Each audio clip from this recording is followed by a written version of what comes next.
karena yang mati dan yang ternyata sama gitu ya kondisinya, karena itu tadi dipegang sama Allah ruh kita ya gitu. Karena itu bersyukur kita pada pagi hari ini masih diberikan kesempatan untuk sholat berjamaah, artinya masih hidup di dunia ya gitu. Artinya apa? Ini masih diberi kesempatan dan kita tidak tahu ya berapa sih jatah umur kita yang masih tersisa, yaitu yang perlu direnungkan sama kita. Kemudian di dalam tidur tadi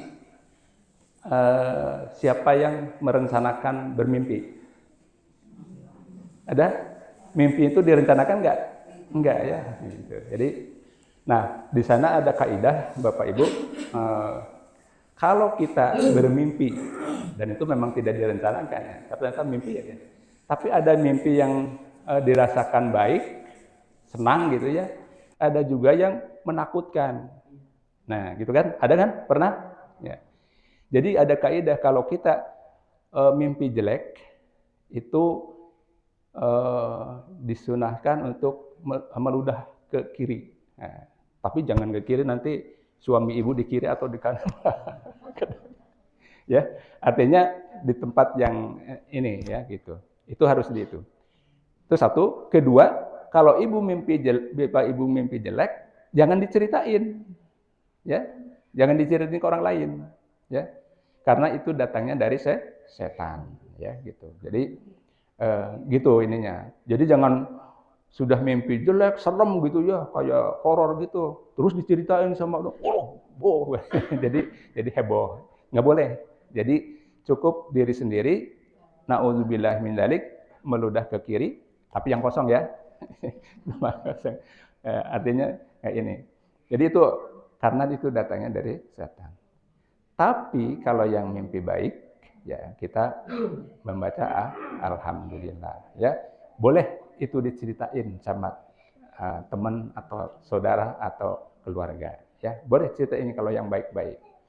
Aduh tadi malam ibu mimpi naik haji, oh jelas, insya Allah gitu ya.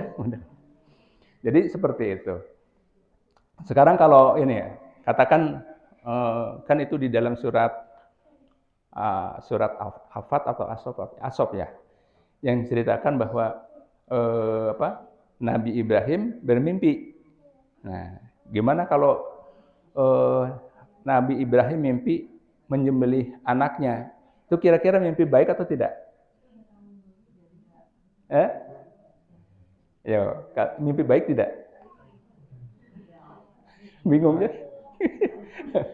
Bingung. Nah, gitu ya. Kalau Nabi bermimpi menyembelih itu untuk Nabi Ibrahim ya, itu baik. Karena itu akan jadi pelajaran ya gitu ya. Baik gitu. Jadi kalau ibu mimpi menyembelih anak sendiri, jelek itu, nggak usah diceritain. Karena harus naudzubillah min dzalik ya. Karena mimpi yang menyembelih itu ada khusus untuk Nabi Ibrahim. Kalau kita mimpi nyembelih jangan diceritain. Tapi nyembelih domba untuk kurban boleh gitu. Ya. Jadi bedanya itu seperti itu. Jadi kenapa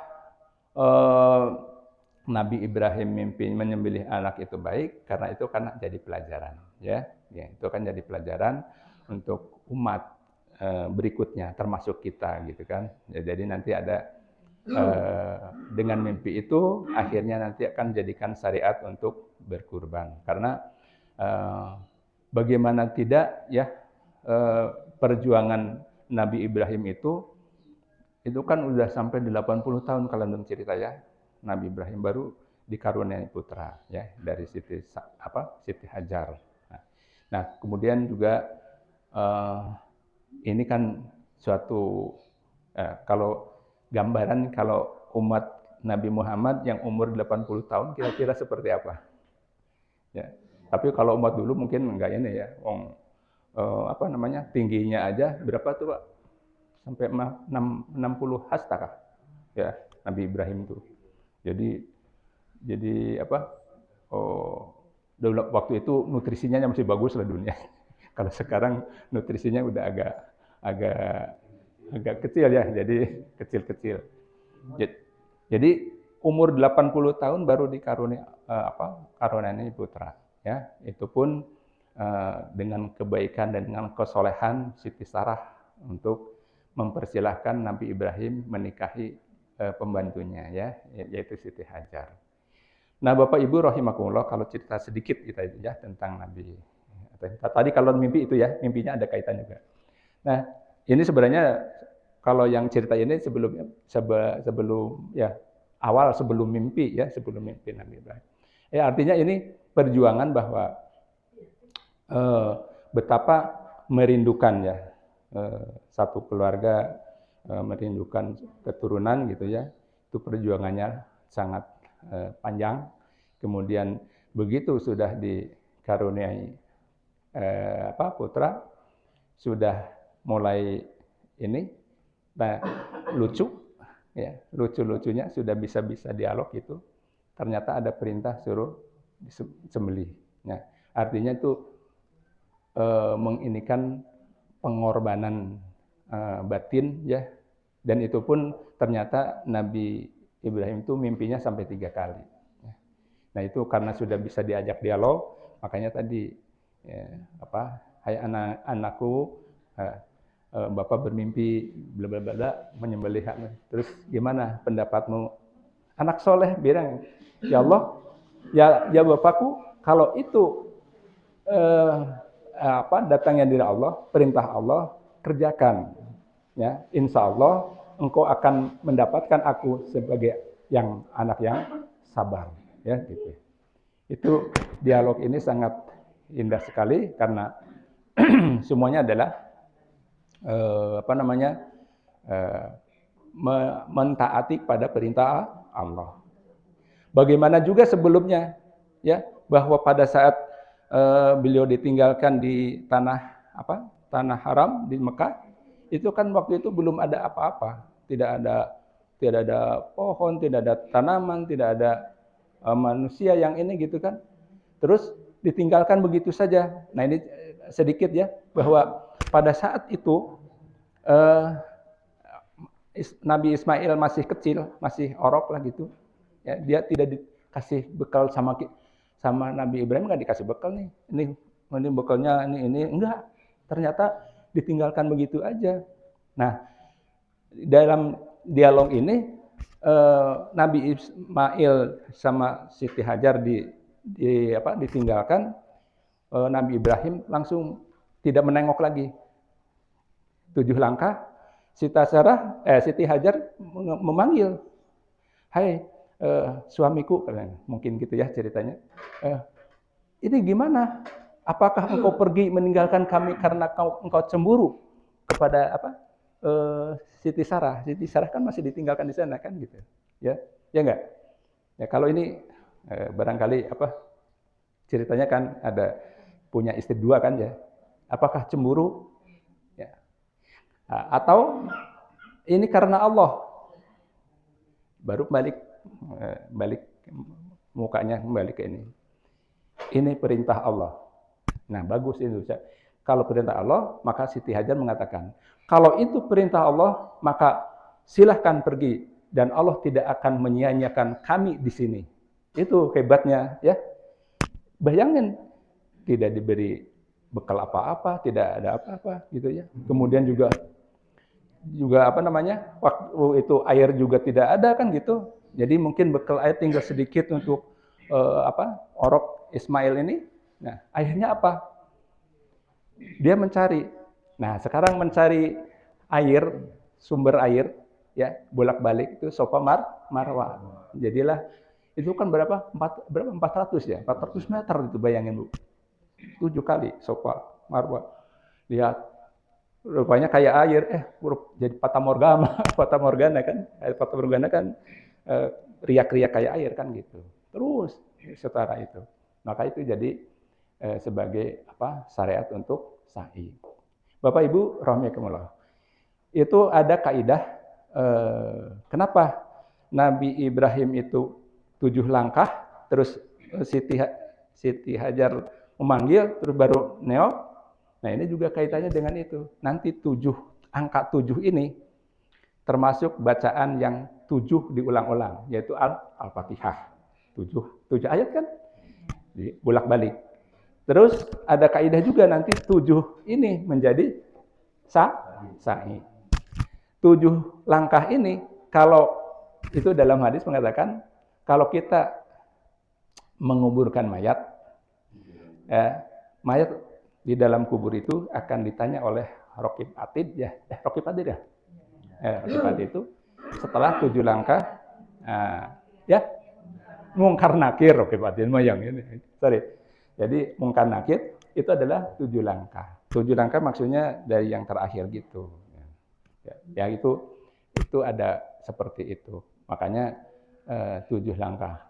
Terus ada juga mengaitkan bahwa nanti sama ya, tawaf itu 7 keliling. Lempar jumroh 7 batu, 7 batu setiap kali ula, wusta, aqobah ya gitu. Jadi itu 7. Nah, ini kaidah syariat ini adalah bagian ini. Kemudian juga ada yang mengaitkan bahwa Nabi kita Muhammad SAW itu umur berapa meninggal? 63. Itu adalah kelipatan 7. Jadi banyak ininya ya.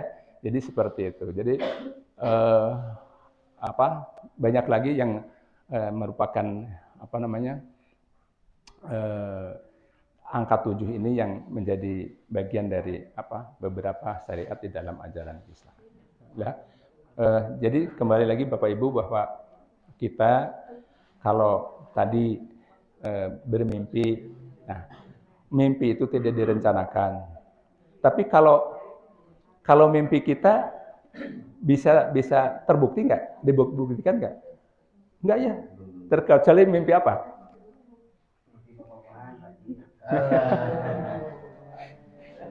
Atau mimpi mungkin kalau kita bermimpi apa tadi ternyata benar banget ya seperti itu. Jadi itu mimpinya yang benar. Tapi kalau kita punya impian, apa impian Anda? Saya akan jadi katakan anak-anak saya harus jadi ustadz. Ya, impian itu harus dicapai, yaitu dengan ikhtiar. Insya Allah kan tercapai, terlaksana, terbukti kan gitu. Jadi kalau kita bermimpi belum tentu terbukti, tapi kalau mimpinya Nabi Ibrahim terbukti lah gitu ya. Jadi kalau kita mah mimpi mimpi yang tadi terbukti itu yang kayak gitulah ya. Jadi yang terbukti seperti itu. Oleh karena itu sekali lagi ini bagian dari ajaran untuk kita juga.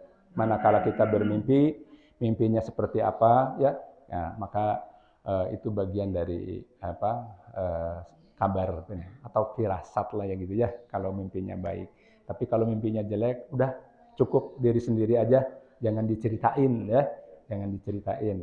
Dan itu datangnya dari setan. Kita disarankan untuk meludah ke sebelah kiri. Itu pun ke tempat yang kosong ya, gitu. Jadi, itu barangkali dari ayat Al-Zumar 42 itu bahwa memang kita semuanya dalam genggaman Allah ya. Jadi ada yang tidurnya nanti dibangunkannya hari akhirat, ada yang tidur dibangunkan pagi hari gitu kan. Makanya itu ada syariat juga, manakala kita akan tidur lebih baik atau disunatkan untuk wudhu dulu. Ya, wudhu dulu. Udah dilakukan belum? Wudhu dulu ya, seperti halnya mau sholat ya. Nah, artinya udah itu ya, jadi seperti itu. Jadi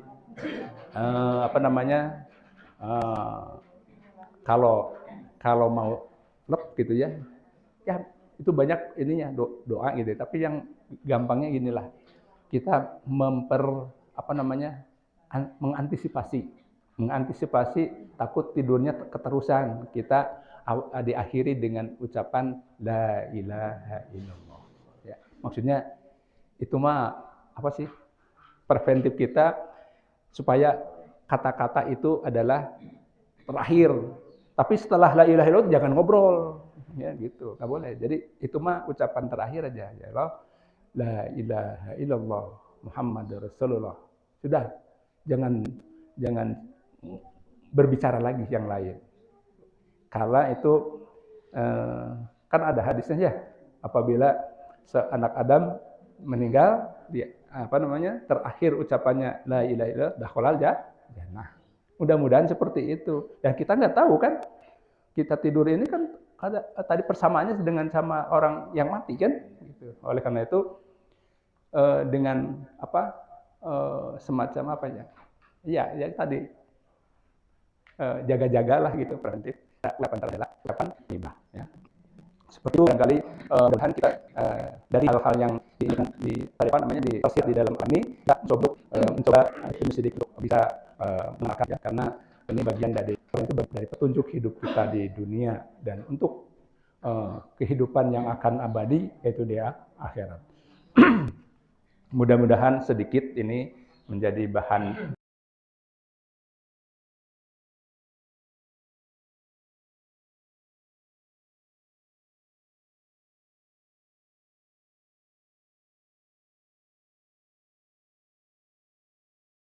renungan dan mudah-mudahan bisa dikerjakan apa yang kita bisa lakukan supaya semoga kita berharap apa yang kita lakukan ini semuanya menjadi amal ibadah kita ya. Itulah barangkali yang sedikit kami perlu sampaikan. Mudah-mudahan ini bagian dari watawasau bil haq watawasau bis sabr di antara kita ya, sehingga kita tetap di dalam keadaan istiqomah bersujud dan beramal karena Allah Subhanahu wa taala. Dan kita berharap mudah-mudahan kita diberikan kekuatan iman Islamnya, kemudian sehat lahir dan batin sehingga istiqomah dalam menjalankan ibadah untuk Allah Subhanahu wa taala. Semoga kita meraih keberkahannya ya. Itulah yang bisa kami sampaikan. Sekali lagi, subhanallah wa bihamdihi, subhanallah wa bihamdika, asyhadu an la ilaha illa anta astaghfiruka wa atubu ilaik. Terakhir, kami atas nama pengurus DKM Al-Islah menyampaikan jazakumullahu khairan katsiran. Ya, apa yang telah Bapak Ibu untuk kontribusi pada pagi hari ini, semoga ada keberkahannya untuk kita semua. Keberkahan untuk keluarga Bapak Ibu di rumah sehingga dalam keadaan sehat walafiat untuk sama-sama menikmati dari sebagian rezekinya. Sekian, Assalamualaikum warahmatullahi wabarakatuh.